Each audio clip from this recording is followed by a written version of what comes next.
Olá, amados irmãos e amigos, bem-vindos ao nosso momento de reflexão bíblica e o nosso tempo de reflexão basear-se-á no texto que se encontra no livro de Apocalipse, tanto o último livro da Bíblia, o livro da revelação do Senhor Jesus Cristo.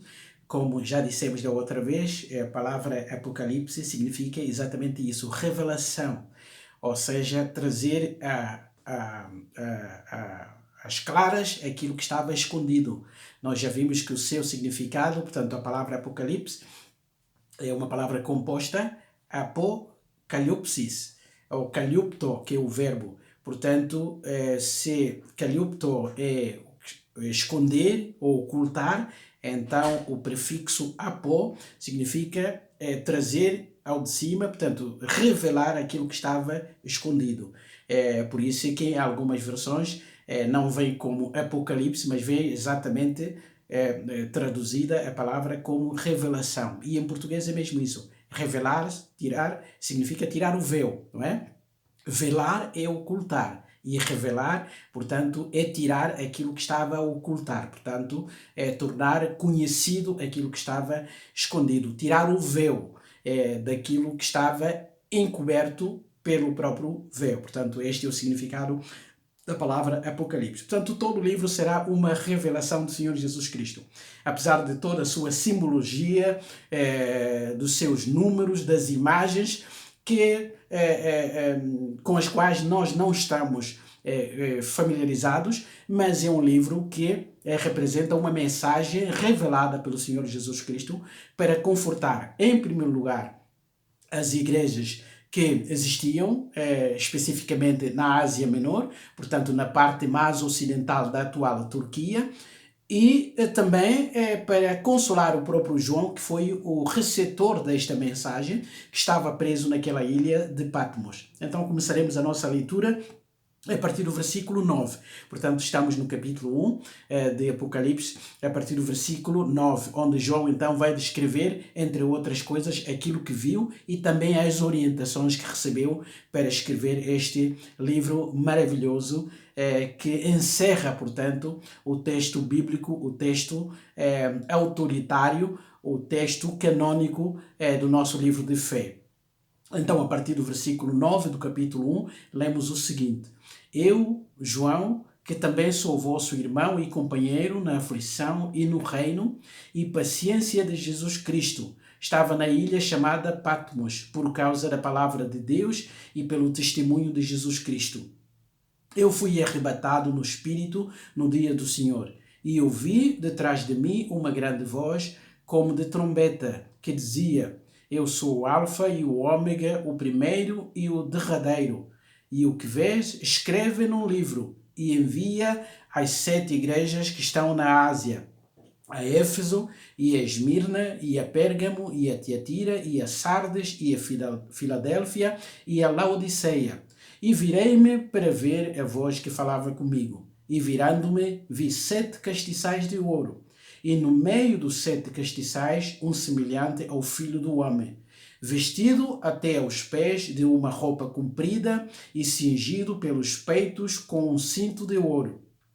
E a sua cabeça e cabelos eram brancos como lã, como a neve, e os seus olhos como chama de fogo, e os seus pés semelhantes a latão reluzente, como se tivessem sido refinados numa fornalha, e a sua voz como a voz de muitas águas. E ele tinha na sua destra 7 estrelas, e da sua boca saía uma espada aguda de 2 fios, e o seu rosto era como o sol, quando na sua força resplandece. E eu, quando o vi, caí a seus pés, como morto. E ele pôs sobre mim a sua destra, dizendo: Não temas, eu sou o primeiro e o último, e o que vivo e fui morto, mas eis aqui, estou vivo para todo sempre. Amém.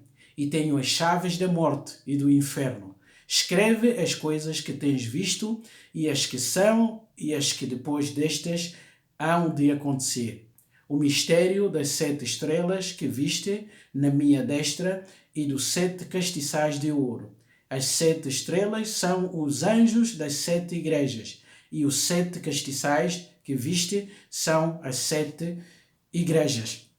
Então nós vimos aqui a primeira descrição que João faz. Depois daquela primeira parte em que ele faz a introdução e, portanto, pronuncia aquela doxologia, portanto, um texto que já circulava nas igrejas sobre a obra do Senhor Jesus Cristo, então começa a descrever o que viu naquele dia específico. Ele chama esse dia do dia do Senhor, portanto, foi num domingo, o dia em que o Senhor Jesus Cristo ressuscitou. E para a primeira igreja, este dia de semana marcou a própria história da igreja e foi conhecido como o dia do Senhor. E ele estava naquela ilha de Patmos, preso ali por causa da palavra, como o texto bíblico diz, e do testemunho de Jesus Cristo.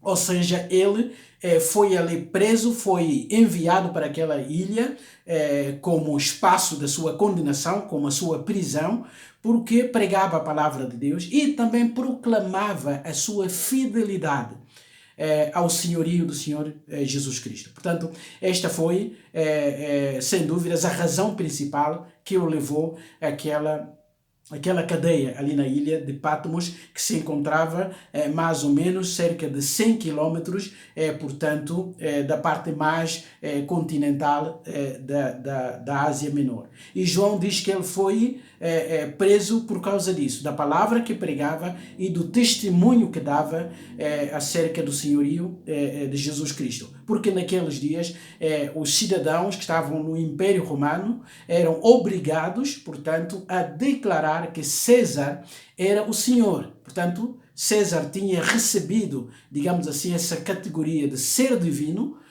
Portanto, todos os cidadãos que estavam e os escravos, portanto, conquistados que estavam sob o Império Romano, deviam prestar um culto a César e acender incenso e declarar que César era Senhor. E todo aquele que não fazia, então, era perseguido, e muitos dos cristãos chegaram mesmo a perder a sua vida por causa da sua fidelidade a Jesus Cristo. E ele, então, João diz que foi arrebatado no Espírito. Portanto, ele não teve um sonho, mas sim teve uma visão.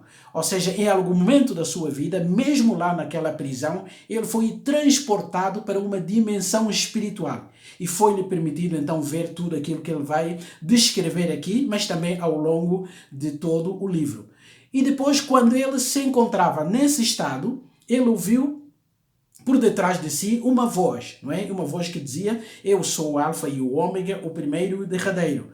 E depois foi-lhe recomendado que escrevesse num livro tudo aquilo que iria ouvir e que depois então enviasse essa informação às 7 igrejas que se encontravam, portanto, na Ásia Menor. E as igrejas estão aqui descritas, portanto, nas principais cidades. Havia mais igrejas nesta zona, obviamente, mas aqui o número 7, como em todo o livro do Apocalipse, portanto, representa algo completo.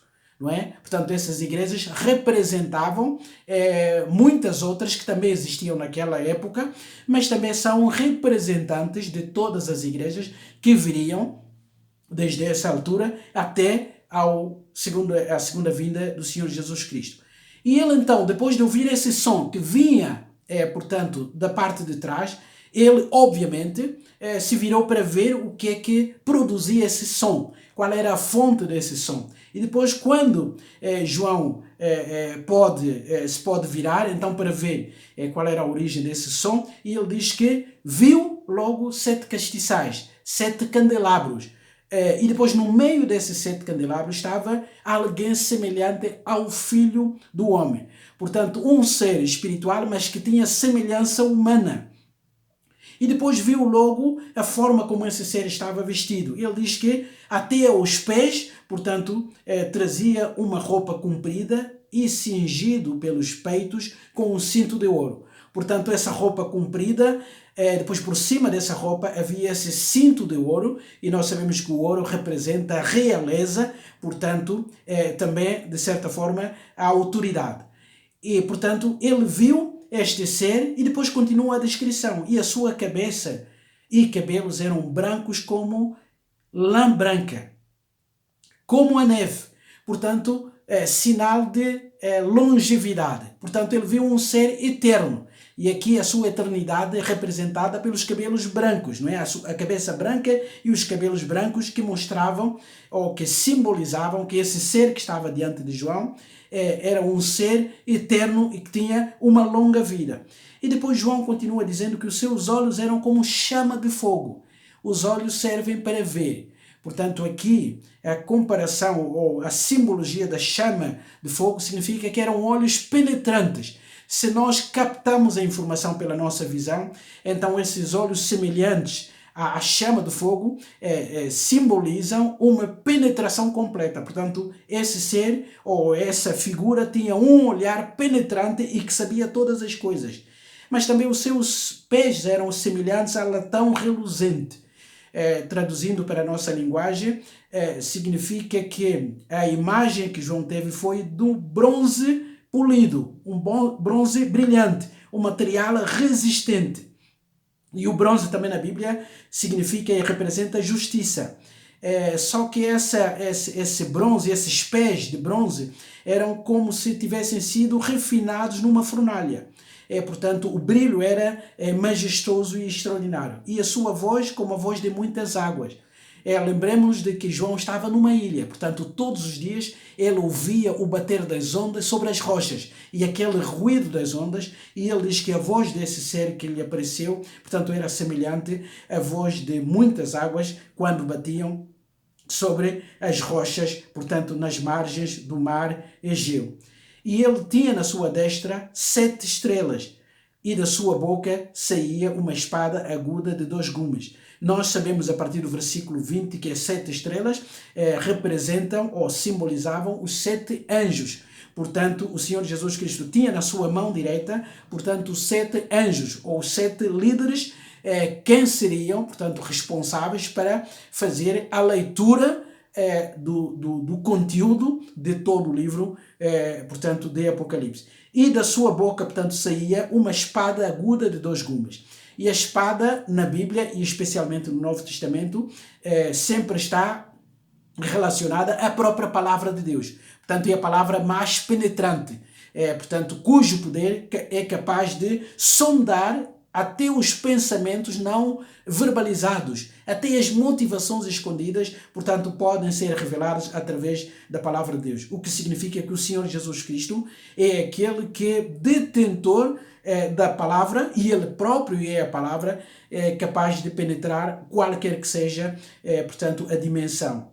Então, e o brilho era de tal forma que é comparado aqui como o brilho do sol no momento do seu esplendor, no momento mais resplandecente do dia. Portanto, talvez meio-dia a 1 da tarde, quando o sol brilha na sua expressão mais forte, e essa era a comparação que João, portanto, essa era a dimensão que João teve a oportunidade de contemplar.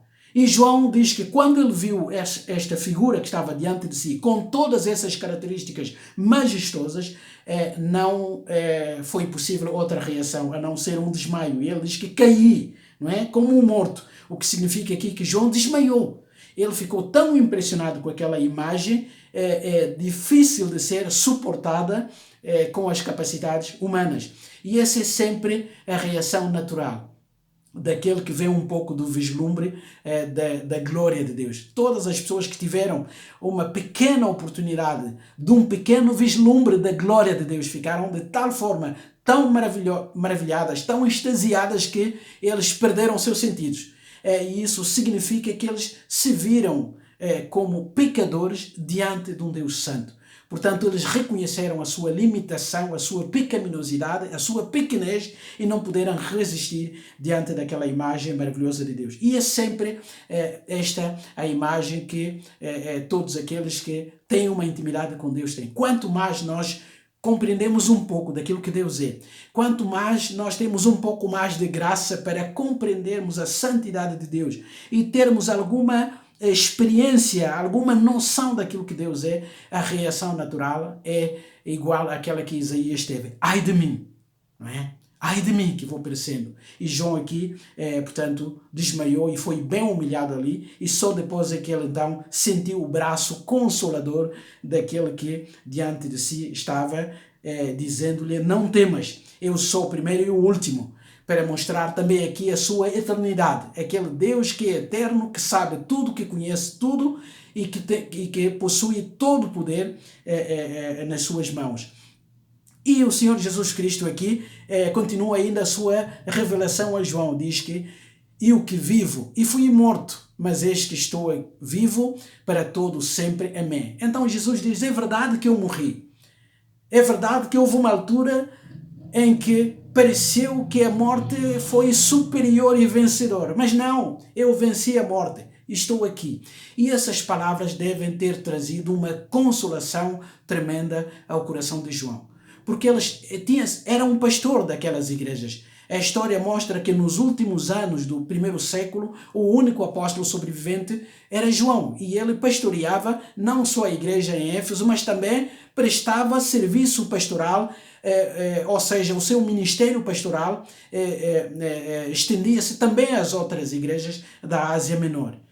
Portanto, e ele estava isolado, estava longe da sua congregação, daqueles irmãos a quem ele amava. Portanto, tantos pensamentos devem ter passado na mente de João, como estará a igreja agora, como estarão os irmãos que estão a ser tremendamente perseguidos. E de repente ele ouve essas palavras de grande consolo, de que Cristo estava bem vivo, não é? E ele confirma ainda essa sua presença e essas suas palavras com amém, que significa é mesmo assim, isso é verdade. E ele diz que tenho as chaves da morte e do inferno, mostrando que quem tem a última palavra sobre a vida dos crentes não são os imperadores romanos. É verdade que eles semeavam pânico, eles levavam os crentes à morte, e a morte é tremenda, a morte é terrível. Muitos eram consumidos pelas feras nas arenas. Muitos eram consumidos pelo fogo, como foi o caso de Policarpo. Muitos eram torturados de forma cruel, como foi o caso de Antipas, colocado num touro de bronze com a água a ser aquecida lentamente até a efervescência, e aquele servo do Senhor, aquela testemunha fiel, foi morto ali, agonizando com aquela crueldade toda. E isso podia trazer a ideia de que o César, o imperador romano, tinha toda a autoridade, tinha a última palavra sobre a existência humana dos crentes. E Jesus está a dizer aqui, não, isso não é verdade.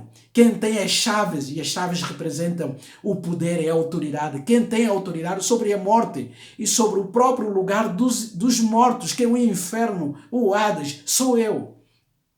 Então, depois disso, o Senhor Jesus Cristo dá essas instruções a João. Escreve as coisas que tens visto, e as que são, e as que depois destas hão de acontecer. E esse versículo 19 acaba por resumir um pouco o teor, digamos assim, daquilo que será o conteúdo de todo o livro de Apocalipse. Portanto, o livro de Apocalipse engloba as coisas que João viu, o que está descrito aqui no capítulo 1, as coisas que são a realidade atual para a qual João seria orientado a escrever. Portanto, isso está agrupado nos capítulos 12 e 3, onde o Senhor Jesus Cristo vai fazer um diagnóstico real sobre a vida da igreja naqueles dias, mas também o versículo 19 diz, e as coisas que hão de acontecer. O que nos leva a concluir de que Apocalipse também contém uma informação futura, que não era ainda ou não estava ainda a ser uma realidade naqueles tempos, mas pouco tempo depois iria então fazer parte da experiência daqueles crentes. E aqui também está incluída toda a experiência da igreja até a segunda vinda do Senhor Jesus Cristo. E depois no versículo 1 nós temos a primeira ajuda, não é? O livro do Apocalipse é muitas vezes difícil de ser interpretada por causa do seu simbolismo, não é? E nós temos que ter muito cuidado e procurar interpretar os princípios que estão incutidos ou imbuídos neste livro, mas não perdendo a ideia da sua simbologia. E nós aqui no versículo 20 do capítulo 1 encontramos logo a primeira interpretação, a primeira revelação desse grande mistério. E vejam comigo, o mistério das 7 estrelas que viste na minha destra e dos 7 castiçais de ouro. O que eram as 7 estrelas? Eram os anjos, eram os mensageiros de Deus. E o que eram os 7 castiçais? Ou os 7 candelabros? Eram as 7 igrejas. Imaginem agora, caros irmãos e amigos, se Jesus não tivesse traduzido, interpretado isso, dificilmente nós chegaríamos à conclusão de que, portanto, as estrelas representavam anjos ou mensageiros de Deus e que os 7 castiçais representavam as igrejas. Podíamos especular, mas é que o Senhor Jesus Cristo dá a João e a todos nós uma grande ajuda aqui. E tudo o que será escrito, portanto, será dirigido a essas 7 estrelas, a esses 7 mensageiros, mas também indiretamente e através deles, então essa mensagem chegará às igrejas que estavam na Ásia Menor e a todas as igrejas ao longo dos séculos que têm experimentado martírio, perseguição e portanto, todos os ataques do nosso inimigo que não quer ver homens e mulheres salvos, portanto, e ao pé do Senhor Jesus Cristo. Então, neste primeiro capítulo, nós encontramos o resumo, digamos assim, introdutório daquilo que será o conteúdo do próprio livro de Apocalipse. E isso é maravilhoso. Portanto, a mensagem principal, mais uma vez, é bom reenfatizarmos isso, é a vitória do Senhor Jesus Cristo. Cristo é vitorioso e todos aqueles que nele depositam fé também são vitoriosos. Não importa a forma como são tratados no mundo, não importa como o fim da sua vida humana, portanto, irá acontecer. Não importa o tipo de mortes que irão experimentar. Não importa a avaliação que o mundo fará deles. O que importa é que a sua relação com Cristo é a experiência mais extraordinária que lhes garante, portanto, uma vida sem dor, sem lágrimas, sem perseguição, sem qualquer réstia de pecado e onde irão celebrar eternamente e na presença do seu Deus. Então irão gozar desta bem-aventurança eterna da presença de Deus sem a presença do mal. Portanto, esta é a mensagem maravilhosa do livro do Apocalipse. Por isso é que este livro deve arrebatar os nossos corações e levar-nos a lê-lo, a relê-lo e a procurar a ajuda do Espírito Santo para nos ajudar a entender os princípios, os ensinos que estão por detrás de todas as imagens, de todas as figuras. Mas não podemos perder o foco, a verdadeira mensagem do livro do Apocalipse, a vitória do Senhor Jesus Cristo. É aquele que governa o mundo e governa a história, é aquele que conhece os seus e ele sabe todos os pormenores das nossas vidas em termos pessoais. Ele sabe e conhece todos os pormenores da vida das suas igrejas e ele sabe o que está bem dentro das suas igrejas, mas também o que está mal. Por isso é que os 2 próximos capítulos vão fazer uma espécie de diagnóstico do Senhor Jesus Cristo, mas também um remédio indicado para resolver os problemas em cada uma dessas igrejas. E ele continua a fazê-lo até aos nossos dias. Ele conhece a nossa estrutura, conhece as nossas fragilidades, conhece a dimensão e a qualidade da nossa fé. E ele está presente, assim como garantiu aos seus discípulos.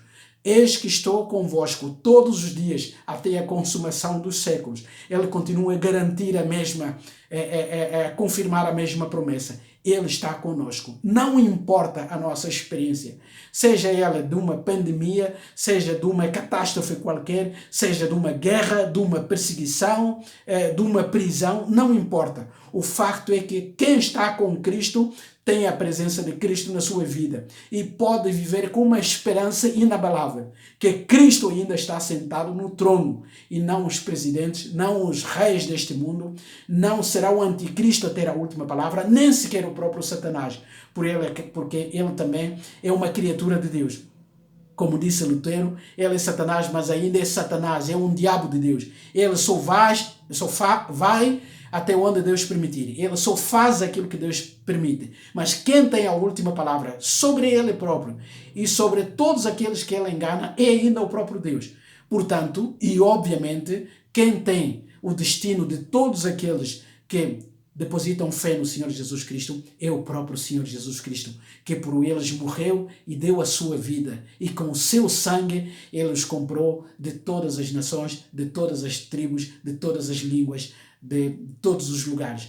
Que a nossa fé possa ficar bem firme no Senhor Jesus Cristo. Que este livro do Apocalipse anime a nossa fé e que nos aproxime mais ainda do Senhor Jesus Cristo. E que nada possa abalar a nossa fé nele, porque ele é um Senhor fiel e ele espera de nós também uma fidelidade inabalável, mesmo diante da espada e da perseguição. Que ele ricamente nos abençoe, que ele anime a nossa fé, que ele acenda o fogo do nosso coração para lermos a sua palavra e, de forma particular, este livro maravilhoso que encerra o cânone das Escrituras, para a sua honra e para a sua glória, para a nossa própria edificação e também para tocar os nossos corações. Se nós ainda não temos essa mensagem cimentada no nosso coração, se nós ainda não temos essa fé no Senhor Jesus Cristo, então que hoje seja o dia da salvação e nós experimentaremos, portanto, uma vida abundante, cuja dimensão não encontra nenhum paralelo em todas as nossas experiências nesta vida aqui. Que Deus ricamente nos abençoe, nos anime e nos guarde para a sua honra e para a sua glória. Amém.